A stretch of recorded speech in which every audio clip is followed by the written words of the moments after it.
Հայաստանի տարածքում ադրբեջանական զինված ուժեր են։ Դուք իրապես չգիտեք, որ Հայաստանի Հանրապետության մի շարք տարածքներում այդ զինված ուժերը օրինակ 30 տարուց ավել են։ Չգիտեք, որ տենց բան կա, օրինակ ձեր գործընկեր Անուշավան Մանուչարյանը, ով Բերդից է, Տավուշի մարզից է։ Կարող է հետաքրքրվեք, ասենք Տավուշում տենց դեպք կա, որտեղ որ իրանք են առաջ պետական սահմանից, դեպք կա, ու ի դեպ 30 տարուց ավել։ Տեղ կա մենք ենք շատ։ Չկա տենց տեղ։ Շատ լավ։ Պատասխանեմ ձեր հարցին։ Շատ լավ, այս ֆիքսեք, որ դուք ասում եք չկա։ Հարգելի գործընկեր, չեմ իվարկան, ես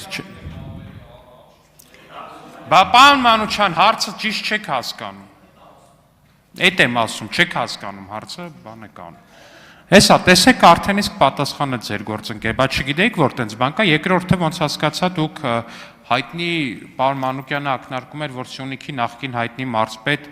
Լիցկայի ժամանակաշրջանում ընդդիմադիր գործունեություն եք ծավալել, ինչը գովելի է, բայց այդ դեպքում անհասկանալի է, թե ինչպես եք հայտնվել փաստացի Լիցկայի կուսակցությունում։ Տիկին Յոլյան։ Լիցկայի կուսակցությունը ո՞րն է։ Պես եք հայտնվել, պարոն, ինչ էր իսկական, Սուրեն Խաչատրյանի կուսակցությունում, տիկին։ Ո՞րն է դա։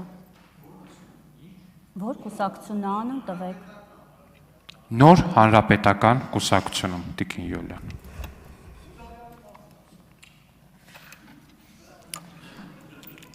Ձեր առաջին հարցին, հա, ես ծնվել եմ Գորիսում, մեծացել եմ Գորիսում, իմ ապուպապերը եղել են Գորիսից, Իբիչայլոց շատ հպարտությամբ կարող եմ ասել, որ այն ազգը, որ ես ներկայացնում եմ, Յոլյանների հանրապետությանը միայն 67 բժիշկ են տվել, ես հպարտությամբ ասում եմ, բայց իմ պապերի պատմածով էլ մի բան կարող եմ ասել, որ իմ տեսածով թշնամին Սյունիքի տարածքից 160 կիլոմետր հեռավորության վրա է եղել, ես չեմ տեսել։ Երկրորդը, միայն ձեր կառավարման տարիներին, երբ որ առաջինը ադրբեջանական զինված ուժերը ներխուժեցին Սևլիչ, այդ ժամանակ ես հայտարարություն տարածեցի, որտեղ պաշտոնավարում էի, համայնքի ղեկավարի տեղակալ էի, եւ ամենավատ լուտանքներով, հայհոյանքներով իմ լուսանկարը հրապարակում էին եւ ասում էին, որ ես սուտ եմ խոսում, կեղծ լուրեր եմ տարածում, հետո փաստվեց, որ այո, եկել են եւ շատ տարբեր հատվածներում Ադրբեջանի զինված ուժերը եկան, դիրքավորվեցին, ավելին սկսեցին նաեւ շինարարություններ իրականացնել։ Ես հույս ունեմ, որ սահմանազատման եւ սահմանագծման արդյունքում Հայաստանի Հանրապետության գլխավոր դատախազը նաեւ կգնա այդ տարածքներ ապօրինի շենք շինությունների քանդման որոշումով։ Ինչ վերաբերում է ձեր երկրորդ հարցին, ես դա ընդունում եմ որպես քաղաքական սադրանք, որովհետև մինչև 2017 թվականը ես ձեր գործընկեր Սիսակ Գաբրիելյանի հետ աշխատել եմ Ազատություն ռադիոկայանում, քննադատել եմ բոլոր այն բարքերը, արատավոր երևույթները, որոնք տեղի են ունեցել մեր հանրապետությունում, որի համար ես ցավում եմ, բայց դրանից հետո էլ քննադատել եմ ձեզ, որովհետև դուք այդ արատավոր երևույթները կրողներն եք, ավելին,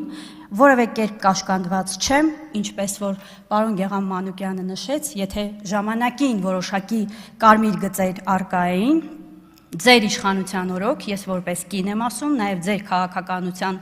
արդյունքում հույս ունեմ այդ հարցը կտակ քրեական գործերի մասով եւ կներկայացնեմ, սպասում եմ այդ հարցադրմանը, որ ձեր իշխանության օրոք այլևս կարող ենք ասել, որ Հայաստանի Հանրապետությունում քաղաքականությամբ զբաղվող կանայք թիրախավորվում են ընդդիմադիր լինելու համար եւ հարց ուղղվեց իմ գործընկերոջը, թե ինչու իմ կենսագրության մեջ այդ մասին ոչինչ չկար գրված։ Ես հարց ունեմ ձեզ, իսկ Հայաստանի Հանրապետությունում կա արդյոք որևէ ընդդիմադիր գործիչ, ով ակնհայտորեն կարող է քաղաքական իմաստով հակառակ դիրքորոշում ունենալ եւ դուք քրեական հետապնդում չիրականացնեք, անկախ նրանից ինչպիսի դիրքորոշում ունի սոցիալական եթե անգամ Հայաստանի Հանրապետության սովորական քաղաքացի է եւ որևէ քաղաքական պաշտոն չի զբաղեցնում, բայց ունի այլ կարծիք, ձեր ստեղծած ժողովրդավարական բաստիոնում անպայման պետք է քրեական հետապնդում լինի։ Հետևաբար որևէ ընդդիմադիր կարող է իր ինքնակենսագրության մեջ ոչինչ չնշել, որովհետեւ ձեր իշխանության պայմաններում դա պարտադիր է։ Շնորհակալություն, ուզում եք ակնարկեք, որ Տիկին Աննա Գրիգորյանը մեր հետ գործարքի մեջ է, հասկացանք, որ Տիկին, հասկացանք, Պարոն Մանուկյան, լռեք, հասկացանք Տիկին Գրիգորյանը իմ քայլից է եղել, բայց դա չի նշանակում, որ շարունակում է մեր հետ համագործակցել, չնայած կարծում եմ կուզեր են, բայց մենք չէինք ուզի։ Ինչևէ, ձեր ասածը այդքանով աբսուրդ է, Տիկին Յոլյան, երբ որ Սուրիկ Խաչատրյանը մարզպետ էր, կարծեմ մարզպետ էր նաև Էդգար Ղազարյանը, իր գոլեգան էր, երկուսն է հանրապետական կուսակցությունից։ Կուսակցության խորհրդի անդամ էր Մամիկոն Ասլանյանը, պարոն Նարեկ Կարապետյանի հայրը այդ խմբակցության ղեկավարներ նույն հանրապետական, ասում եք ես կապ չեմ ունեցել, ոնց չեք ունեցել։ Կամ որ ասում եք, բանա, պատերազմից հետո իմ հայացքները փոխվեցին, կտրուկ կամ մի բան, այսինքն միջև պատերազմը դուք վատ էիք վերաբերվում ընտրակաշարքին, պատերազմից հետո սկսեցիք լավ վերաբերվել ընտրակաշարքին եւ մաս կազմեցիք ուժեղ Հայաստան կուսակցությանը, ճիշտ եմ հասկանում։ Ու մեկ էլ Արուշ Արուշանյանի մասին ուղիղ հարց են տալի, ասում եք ես Գորիսից եմ։